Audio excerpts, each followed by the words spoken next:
Bonjour et bienvenue mes petits asticots dans ma cuisine. Aujourd'hui c'est une vidéo un peu particulière parce que c'est une vidéo qui est carrément improvisée. En fait je me suis juste dit j'ai grave envie de manger des ramen en ce moment, même si mon visage ressemble à peu près à la constellation parce que j'ai des spots absolument partout, parce que je mange de la merde depuis une semaine. J'ai enchaîné quand même sur une raclette, une pizza, 2 pizzas même, un hamburger et puis je sais plus quoi. Enfin bref, c'est une catastrophe, je mange n'importe quoi mais j'ai encore envie de manger de la malbouffe et du coup j'ai envie de me faire des ramen. Mais j'ai pas envie de faire n'importe quel ramen, j'ai envie de les faire moi-même de A à Z, en faisant moi-même les nouilles, en faisant moi-même le tofu et en faisant tout ça bien évidemment végétarien, même limite vegan je crois, parce que je vais quasiment pas utiliser de produits laitiers pour cette vidéo, donc voilà. Alors attention, ce sera pas une vidéo où je vous donne la recette de ce que je suis en train de faire, non, parce que là j'ai décidé de vous faire une vidéo chit-chat. Donc peut-être que vous le savez pas ou que vous ne le soupçonnez pas, mais je suis une grosse fan d'Enjoy Phoenix et de Lena Situation. Et j'avoue que j'aime beaucoup regarder les chit-chat make-up, sauf que moi...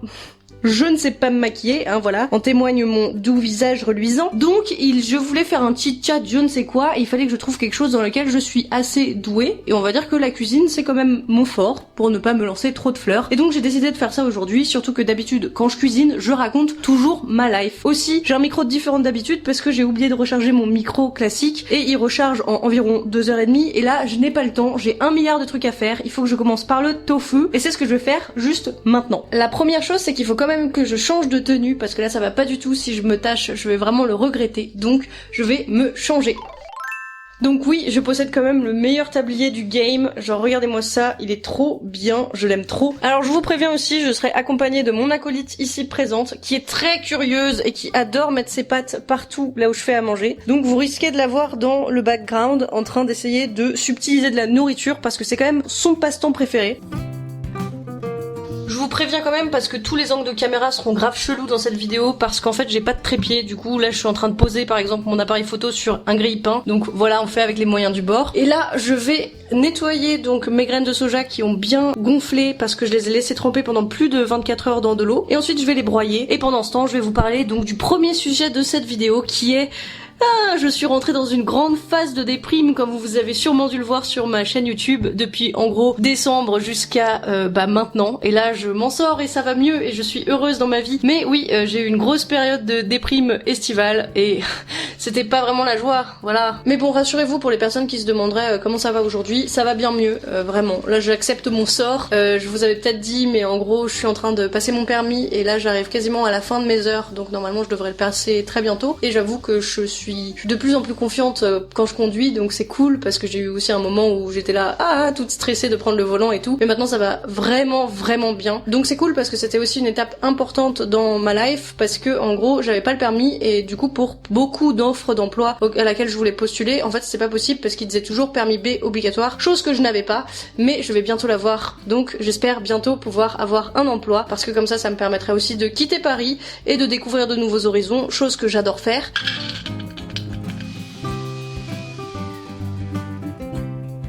Punaise, c'est dans des moments comme ça que j'aimerais avoir un autre objectif qui fait grand angle, franchement, parce que là c'est la galère. Enfin bon, le résultat, je sais pas trop ce que ça va donner, mais bon, allez, je teste. Après, vous voyez, genre là vraiment, ce genre de concept sur ma chaîne, moi, j'adore. Je fais juste de la cuisine avec vous là qui sont en train de me regarder. Voilà, ces phrases sont pas françaises. Franchement, ça me fait plaisir parce que avant, je me serais jamais permise de faire ce genre de truc parce que je me dirais, mais non, mais ceux qui me suivent, ils ont pas du tout envie de me regarder raconter ma life, n'importe quoi. Et là, je suis trop contente d'ailleurs parce que mon lait de soja est en train de se faire, genre... waouh, je suis en train de faire du lait de soja, les gars, je suis trop contente. Enfin bon, après il y a des milliards d'étapes avant d'arriver au tofu, mais bon. Ah là là. Enfin bon, je vous disais que je suis contente de trouver enfin la liberté de faire ce que je veux sur ma chaîne, parce que c'est vrai que je me suis beaucoup posé la question de qu'est-ce que je fais sur YouTube? Est-ce que je reste avec un côté toujours des vidéos écrites, toujours des vidéos avec forcément une voix off, avec un travail quand même assez conséquent, enfin que je trouve assez conséquent dans le montage ou dans l'écriture. Puis là je me suis dit, tu sais quoi, merde, à la fin, c'est YouTube, tu peux faire ce que tu veux. veux. J'adore du contenu hyper travaillé et j'adore aussi du contenu super spontané. Et je me suis dit, bah c'est pour ça que j'aime autant faire mes vidéos Pokémon, parce qu'au final c'est un peu des deux, c'est de l'écriture, de la recherche, mais aussi énormément de spontanéité.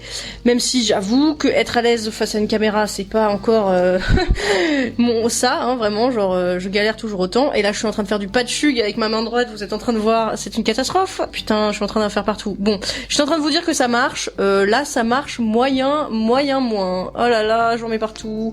Je suis en train de rater mon soja. Bon, écoutez, j'arrête de parler, je me concentre, je reprends le micro après.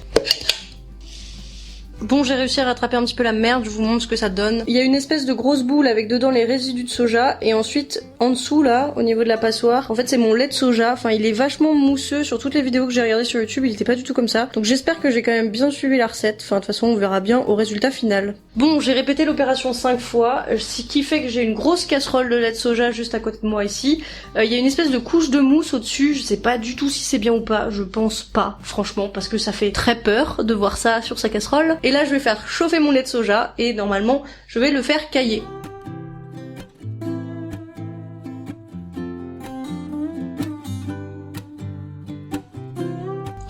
Je suis en train de créer du tofu. Oh my god. Attendez, il faut que je vous montre. C'est dégueulasse. Oh là là. Vous voyez la consistance que ça a, c'est dégueu. Bon, ils disent de pas trop touiller, mais je pense que j'ai pas mis assez de citron. Mais vous voyez comme c'est dégueu. Oh là là, ça c'est du tofu ça, c'est ouf. Je suis archi contente que mon tofu ait marché, genre là je suis en train de le tamiser pour le compacter et faire du tofu ferme. Par contre vraiment pour faire un mini tofu, ça prend 18 ans. Hein. Clairement je sais pas quelle taille il va avoir mais il va pas être si gros que ça, on est censé être 5 personnes ce soir à manger. J'espère que j'en aurai assez. Regardez-moi la gueule que ça a, c'est vraiment bizarre. Je pensais pas que ça va être cette tête-là quand on le faisait soi-même, mais ça se trouve ça va être très bon. Enfin j'espère parce que sinon tout ce travail pour que ça soit dégueulasse, c'est pas ouf quand même. Donc là il faut bien que je ferme. Hop là. Après il aura pas une tête de tofu genre magnifique parce que j'ai pas la boîte à tofu, j'ai pas tous les ustensiles, mais bon. Déjà s'il a bon goût, ce serait vraiment la meilleure chose. Voilà. Et ensuite je vais mettre un petit bol, et après je vais mettre un poids dessus pour que ça presse et que toute l'eau sorte dans la casserole en dessous. Et là j'ai juste à attendre 30 minutes. Là, je vais retirer tous les pois qu'il y a au-dessus de mon tofu. Je vais voir la tête qu'il a. J'espère qu'il est beau. J'espère qu'il sera bon, surtout. Et après, je vais le couper en lamelles et je vais le laisser reposer un peu. Et après, je le ferai griller juste avant de le servir dans mon bol de ramen. Bon, déjà, il est grave plat. Je sais pas si vous voyez. Genre, vraiment, il s'est fait aplatir la gueule, le bonhomme. Il a pas tant craché d'eau que ça. Je suis assez surprise. Mais je sais pas s'il est encore mouillé. Bah, il est pas tout à fait sec, hein, je dois avouer. Oh, mais par contre, il se prend trop bien. Regardez-moi ça, comment c'est stylé. C'est mon propre tofu, fait maison. C'est la classe quand même. Je vais le démouler, je me suis mis en grand zoom pour faire ça. Attention, attention, punaise, il est grave joli. Je suis super impressionnée par mes skills. Franchement, je m'attendais à rien et je suis trop contente. J'espère qu'il est bon. Après avoir bien observé mon tofu et réalisé à quel point il était beau, je l'ai rincé et coupé en petits morceaux pour pouvoir le faire revenir à la poêle. Et en même temps que je faisais ça, en fait j'ai réalisé que ça faisait déjà 2 heures quasiment que je cuisinais et que j'avais encore des milliards d'étapes à réaliser. Du coup, je me suis tue et je me suis activée. J'ai préparé ma pâte pour faire mes nouilles pour ramen et c'était super long à faire parce que je n'avais pas de machine à pâte, donc j'ai dû les faire à la main avec mon pauvre rouleau à pâtisserie. C'était super long et franchement à la fin j'étais éclatée parce que faire des pâtes pour une personne ça va, mais faire des pâtes pour 5 personnes c'est méga long. Puis après j'ai fait le bouillon, j'ai fait revenir mes légumes, coupé mes oignons nouveaux et sorti mes œufs marinés du frigo. Puis j'ai fait cuire mes pâtes et dressé les assiettes. Et bam, c'était l'heure de manger et je peux vous dire qu'on a dégusté ça à vitesse de l'éclair. Et forcément, une fois que j'avais mes super bons ramen dans le ventre, et ben tout ce que j'avais envie de faire, c'était aller me coucher. Me voici donc le jour d'après avec mon bol de ramen qui est juste à côté de moi, que je vais m'apprêter à déguster. Et je me suis rendu compte aussi en regardant mes rushs que j'ai fait du coup hier, que en fait j'avais pas filmé toutes les étapes de la préparation des ramen parce que j'étais vraiment trop fatiguée. Et puis surtout en fait j'ai mangé en famille et avec aussi des invités, du coup j'avais pas forcément envie de me filmer en train de manger et raconter ma life, même c'était carrément impossible. Donc j'en profite aujourd'hui d'être toute seule tranquille chez moi pour manger mon petit bol tranquillement et pour vous raconter toute ma life. Qu'est-ce qui arrive, qu'est-ce qui se passe, parce qu'au final je vous ai plus montré pour l'instant une recette de cuisine que un véritable chit-chat ramen. Itadakimasu! Alors pour pas me perdre complètement dans mes explications, j'ai mon petit carnet avec écrit les points que je dois aborder, mais quand même, parce que là mes ramen sont bien chauds, je vais les goûter parce que je sais qu'hier ils étaient genre trop bons, et j'espère qu'aujourd'hui ils ont toujours le même goût, mais à mon avis, c'est vraiment stylé. Je veux pas m'envoyer des fleurs, mais j'en ai goûté des ramen végétariens au Japon, et j'avoue que les miens sont de très très haut niveau, vraiment, genre je suis refaite de ce que j'ai fait. En tout cas j'espère que ça vous dérange pas de voir des gens manger, et que je vous fous pas trop le seum de manger un plat aussi bon, parce que là pour le coup je suis trop fière de moi, c'est délicieux. Oh merde, je réalise que j'ai oublié de vous montrer à quoi ressemblaient mes ramen, genre bien beau là. Bon, j'ai niqué toute ma présentation, mais je peux quand même vous montrer à quoi ressemble mon assiette, parce qu'en plus là mon jaune il est trop bien réussi. Donc attendez, je vous montre ça.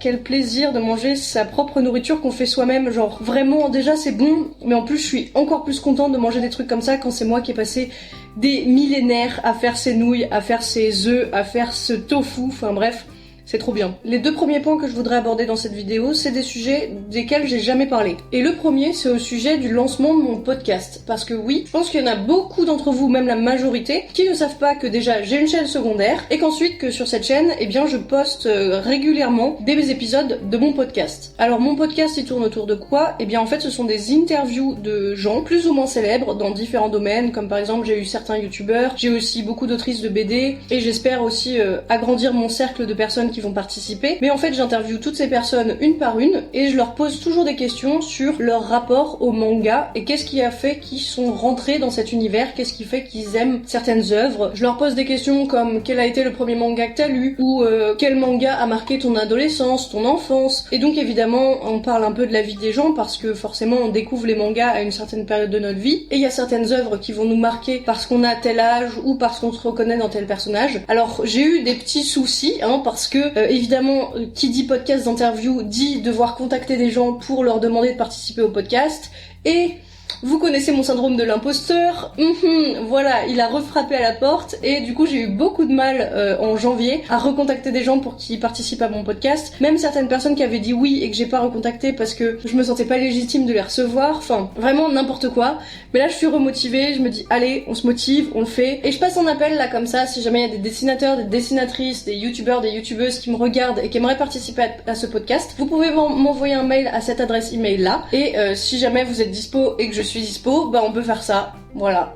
Ah aussi j'ai oublié de préciser, en fait ce podcast il est évidemment disponible sur ma chaîne YouTube secondaire, mais il est aussi disponible sur toutes les applications d'écoute, il est dispo genre sur Spotify, iTunes, bref, tout ça. Mais évidemment je vous mettrai tous les liens en description si jamais ça vous intéresse de vous renseigner là-dessus. Mais ce qui m'a motivé à vraiment me lancer là-dedans, c'est que j'ai une vidéo qui était censée être prévue pour cette chaîne YouTube là française, qui a été strikée. Alors elle a été strikée parce que j'utilise des extraits des films du studio Ghibli, donc je comprends tout à fait, mais moi je m'en fous de toucher des droits d'auteur, j'aurais juste voulu que ma vidéo soit démonétisée, sauf que le studio Ghibli, il autorise pas à ce qu'on utilise des extraits de ses films, sans autorisation. Donc c'est pour ça que cette vidéo, en fait, si je la poste, et ben en fait elle sera pas disponible dans le monde entier. Donc ça m'embête vraiment, et ça m'a vraiment foutu un coup dur. J'ai fait un petit peu ma ouin-ouin sur Twitter en me plaignant, mais j'avoue que j'avais vraiment la haine.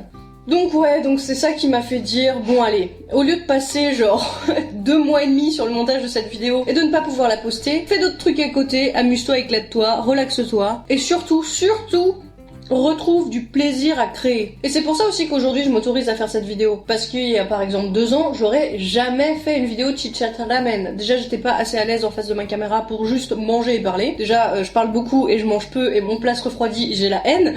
Mais bref, et du coup ouais, avant j'étais pas assez à l'aise pour faire ça, et parce qu'aussi je me l'autorisais pas du tout. Donc là je suis contente de me l'autoriser, et j'espère que mes vidéos seront un peu plus chill, et je me prendrai un peu moins la tête, parce que en fait c'est vrai que je fais tout moi-même, ça fait plus de 3 ans que je suis sur YouTube, et finalement je me suis rendu compte aussi que j'avais jamais pris de réelles vacances, parce que à chaque fois que je vais quelque part, je me dis ça sera pour ma vidéo. À chaque fois que je me retrouvais avec une pause quelque part, que ça soit dans mon travail ou à l'école, je me disais allez c'est parti, ça va faire des trucs pour ma vidéo, je vais pouvoir prendre du temps pour écrire, pour monter, enfin voilà. Et à chaque fois je pensais à ça, ou quand je vais dans une destination, coucou toi. Bah oui je sais, je suis en train de manger, donc non ma poule. Du coup, je sais plus ce que je disais, mais globalement, j'essaye de me prendre moins la tête, de me dire aussi YouTube ce n'est pas ma vie. J'en étais vraiment à un point où je me rendais malade et aussi où j'étais très triste de me rendre compte que je vivrais jamais de YouTube. Et je suis pas du tout aigrie en disant ça, enfin c'est juste que il faut que j'accepte de ne pas réussir à 100% comme c'est l'image qu'on nous montre sur YouTube et que je me contente juste de ma petite réussite, d'avoir ma petite communauté qui est là et qui me met des messages à chaque vidéo, qui est là pour me soutenir et tout. Et voilà, et il faut que j'arrive à me contenter de ça, mais c'est juste long, voilà, parce que évidemment on se fait des rêves et moi je suis quelqu'un qui rêve beaucoup, qui met beaucoup d'énergie dans tout ce que je fais, qui s'investit à 1000% quand j'ai envie de m'investir à 1000%. Donc là il faut juste que je me dise allez calme-toi, ça fait 3 ans que t'es à 100% sur YouTube, j'ai pas mal séché de cours pour pouvoir monter mes vidéos, pour pouvoir les écrire, même je les écrivais en amphi et en fait là je suis en fait dans une phase de transition où j'ai quitté l'école, j'ai fait mon voyage de mes rêves de 1 an au Japon, et là il faut que je commence à travailler, et c'est ça qui est compliqué de me dire, on oublie mes rêves de certaines choses, on les met de côté, mais on les oublie, et on passe à autre chose, et on fait d'autres rêves, et on grandit, et on voit ailleurs, et c'est ça qu'il faut que j'arrive à faire cette transition, mais c'est juste compliqué, et c'est pour ça que j'ai traversé ces mois de désert mental, à me dire qu'est-ce que je fais dans ma vie et tout. J'ai même par exemple fait de la figuration pour un court-métrage de Cyprien, pour pouvoir voir comment ça se passait en fait quand t'avais une grosse production, parce que j'étais grave curieuse en fait de me dire qu'est-ce que ça fait quand t'as énormément d'argent et d'abonnés sur YouTube, genre qui es-tu?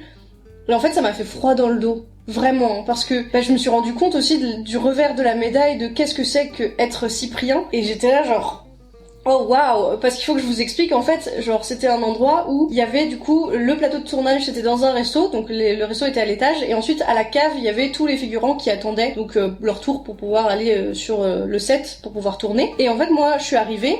Déjà, il fallait arriver à 6h du matin, mais les équipes étaient là avant. Je suis arrivée à 6h du matin en vélo parce que c'était la grève, j'étais mouillée et tout, j'étais pas bien. J'arrive, on m'indique que les figurants c'est en bas, donc je descends dans la cave, et là j'arrive, et je vois, je sais pas, une vingtaine de personnes, la majorité était très jeune, je dirais max 22 ans. Donc moi je me sens un peu genre, ok, qu'est-ce qui se passe? Je m'assois random à côté de quelqu'un, et là les discussions c'était que, ah mais tu crois qu'on va pouvoir prendre une photo avec Cyprien pour devenir super famous? Ah tu crois que je peux réussir à être vue dans le court-métrage pour que je sois genre la future star du cinéma français et tout? Ok, mais tu sais que genre Cyprien il aura pas le temps pour prendre une photo avec toi, et là il est genre en train de travailler, du coup tu peux pas l'embêter pour demander ça. Enfin, c'était bizarre, et puis je sais pas, genre j'ai vraiment été très, je me sentais pas bien pendant cette matinée quand j'ai fait ça. Et quand c'est fini, je me suis barrée très vite, mais je me demandais vraiment, mais qu'est-ce que je foutais là quoi?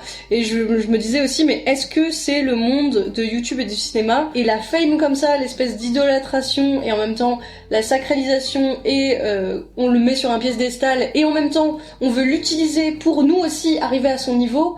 Moi c'est un concept que je comprends pas. Moi vraiment j'arrive pas à me dire je vais utiliser les gens pour me faire des contacts, pour me faire un réseau, pour demander à telle et telle personne. Et puis je suis trop gentille, je sais que je vais me faire avoir, je suis vraiment trop gentille. Je ne sais pas mentir, je ne sais pas négocier, et du coup c'est un milieu qui me fait un peu flipper. Enfin bref, je vais finir mes ramen. Je vous remercie d'avoir regardé cette vidéo. Sur ce, bisous sur vos deux fesses, sauf vos deux stalkers. Et à la prochaine. J'espère que ma vidéo qui a été bloquée par le studio de Ghibli, j'arriverai à la débloquer. Peace.